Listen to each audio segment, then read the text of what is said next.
ফেলে দেওয়া জিনিস দিয়েও যে এত মজার তরকারি রান্না করা যায়, আজকের ভিডিওটি না দেখলে আপনারা বুঝতেই পারবেন না। এইখানে দেখেন রান্নার সাথে সাথে অর্ধেকগুলো শেষ হয়ে গেছে।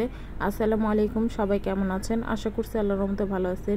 এখানে আমার ভাইয়ের বউ তরমুজটা কেটে নিতেছে। আর এই তরমুজের খোসা তো আমরা সবসময় ফেলে দিই। আজকে আমি এই তরমুজের খোসা দিয়ে মজাদার একটি রেসিপি করে দেখাবো। এর জন্য আমি তরমুজের খোসাগুলা থেকে নরম অংশটা রেখে নিচের যে শক্ত খোসাটা ওইটা ফেলে দিতেছি। আর এইখানে সবগুলা তরমুজের খোসা আমি টুকরো টুকরো করে কেটে নিছি। এরপরে পাটার মধ্যে আমি 2টা কাঁচামরিচ, পেঁয়াজ আর সরিষা দিয়ে বেটে নিতেছি। এরপরে চুলার উপর দিয়ে দিলাম একটা ফ্রাই প্যানের মধ্যে আমি তেল দিয়ে তার উপর কাঁচামরিচ, পেঁয়াজ কুচি দিয়ে ভেজে নিতেছি। এখানে আমি চিংড়ি মাছটা ব্যবহার করব। এর জন্য 2 মুঠ চিংড়ি মাছ ছিল, সেটা আমি এখানে দিয়ে দিলাম। এরপরে চিংড়ি মাছটা তেলের সাথে খুব ভালো করে কিছুক্ষণ ভেজে নেওয়ার পরে একে একে আমি সব ধরনের মশলা এখানে দিয়ে দিতেছি। ফার্স্টে দিয়ে দিছি আমি আদা, রসুন, জিরার পেস্ট, তারপর বেটে রাখা সরিষাগুলা দিয়ে দিছি। এরপরে একে একে সব ধরনের গুঁড়া মশলা আমি দিয়ে দিতেছি। এখানে প্রথমে দিয়ে দিলাম মরিচের গুঁড়া, ধনিয়ার গুঁড়া, হলুদের গুঁড়া দিয়ে আমি কিছুটা পানি দিয়ে খুব ভালো করে কষিয়ে নিতেছি।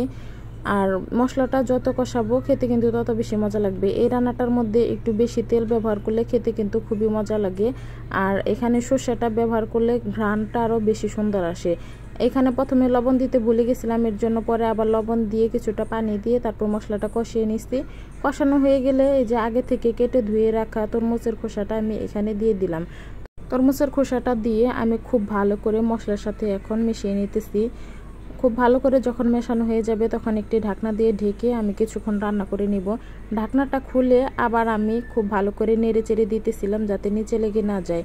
এভাবে কিছুক্ষণ বেশ ভালো করে কষিয়ে নেওয়ার পরে যখন আবার ঢাকনা খুলে দেখলাম যে একদম নিচে তেল উঠে আসছে, কষানো হয়ে গেছে, এরপর যাই আমি দিয়ে দিব কিছুটা পরিমাণের পানি। আমি যতখানি পানি আমার প্রয়োজন ততখানি দিতেছি। এখানে পানিটা দিয়ে আমি খুব ভালো করে নেড়ে চেড়ে তারপরে ঢাকনা দিয়ে ঢেকে বেশ কিছুক্ষণ রান্না করব। ফেলে দেওয়া জিনিস দিয়েও যে এত মজা করে তরকারি রান্না করে খাওয়া যায়, আপনারা না রান্না করলে বুঝতেই পারবেন না। আমরা তো সবসময় এই খোসাটা ফেলেই দিই। এরকম একদিন রান্না করে খেয়ে দেখবেন, আশা করি খুবই ভালো লাগবে। এইখানে আমি একদম যখন তেল ভেসে আসছে তখন এই পর্যায়ে আমি নামিয়ে নিতেছি। একটা বাটির মধ্যে আমি নামিয়ে নিতেছি। দেখলেই আপনারা বুঝতে পারতেছেন যে খাবারটা কত লোভনীয় হয়েছে। এখানে আসলে বেশি আলো ছিল না, তো এর জন্য কালারটা এরকম দেখতে আসছে। পরে আমি খাইতে এসে দেখি যে আমার ভাই আর ভাইয়ের বউ অর্ধেকটা শেষ করে নিছে।